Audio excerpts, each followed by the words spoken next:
어차피 알아듣지도 못할 재무제표 이야기는 넘어가고 쿤샹의 실체에 대해 찾아나서겠습니다. 이응이는 회사의 사이트를 구글링 끝에 발견할 수 있었습니다. 쿤샹과 이양의 계약서를 토대로 보면 쿤샹은 이양의 드론 유통을 담당하는 업체입니다. 회사의 사이트 외관은 멀쩡합니다. 다만 접속이 안 되는 페이지들이 몇 개가 있습니다. 어쨌든 쿤샹과 이양 사이에 분식회계의 여지는 없습니다. 실제 재무제표상으로는요. 그렇다면 설립 9일 만에 이양과 매매 계약을 체결한 쿤샹이 떳떳한 업체인지가 쟁점입니다. 실제로 드론을 주고받았는지도요. 이양의 반박에 의하면 쿤샹은 이양의 IPO 이전에 투자한 적이 없다고 합니다.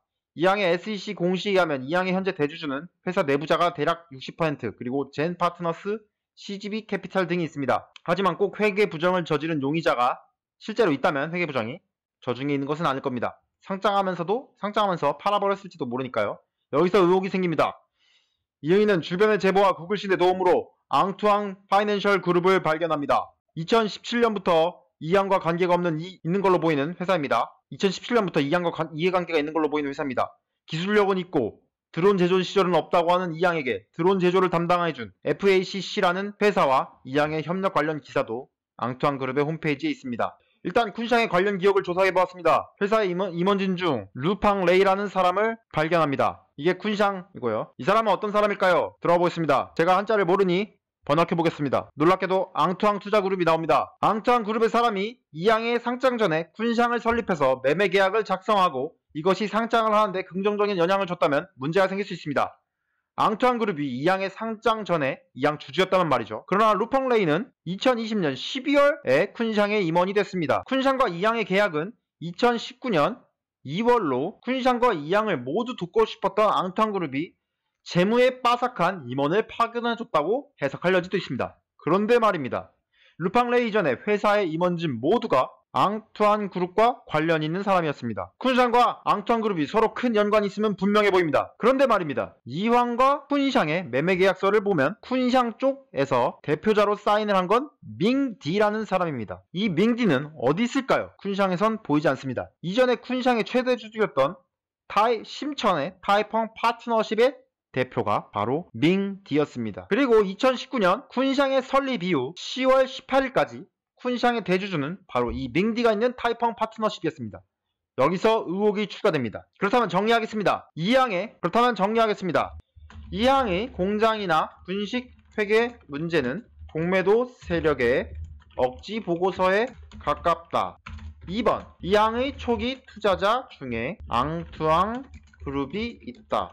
일단 앙투앙 그룹 스스로 그렇게 밝혔다. 회사 홈페이지에. 3. 이항의 고객 중 하나인 쿤샹은 2019년 2월 이항과 매매 계약을 맺었다. 4번. 쿤샹의 대주주인 타이펑 파트너십의 밍디는 앙투앙 투자그룹의 사람이다. 이항의 상장은 2019년 12월로 만약 앙투앙이 그 이전부터 이항의 주주였다면 이항의 주주인 앙투앙이 이항의 드론을 구매해주는 유통사를 설립해 지원을 했다는 것이 된다. 6번. 쿤샹은 상장 전에 이항의 주주였던 적이 없지만 쿤샹과 깊은 관계가 있는 앙투앙의 경우 이항의 상장 전에 이항의 주주였을지가 핵심 쟁점이다. 크게 두 가지 시나리오를 그릴 수 있습니다. 문제가 되는 경우는 쿤샹이 허위 매출로 이항의 매출을 올리는 데 도와줘서 이항의 상장에 도움을 준 경우입니다. 두 번째, 이항의 대주주 후주 씨는 관상학적으로 봤을 때 욕심이 매우 많아 보입니다. 실제로 얼마나 욕심이 많은지 주식을 하나도 안 풀었습니다. 자기가 주식 40%를 넘게 갖고 있습니다. 공매도 리포트가 뜨자 반박 줄줄이 성나서 하는 거 보세요. 여기서 가설이 생깁니다. 앙투앙 그룹은 이항의 주식을 많이 가지고 싶습니다. 그런데 이 욕심 많은 사장이 주식을 안 팝니다. 그래서 이항의 드론을 유통을 담당할 쿤샹을 설립해서 거기서라도 이득을 뜯어먹자. 어찌 됐든 간에 이항이 실제로 드론을 넘겼고 매출을 올렸으며 쿤샹은 그 드론을 팔았다면 문제가 없습니다. 그러나 상장을 돕기 위한 페이퍼 컴퍼니일 경우 문제가 생깁니다. 리스크가 워낙 크기 때문에 주의를 요합니다.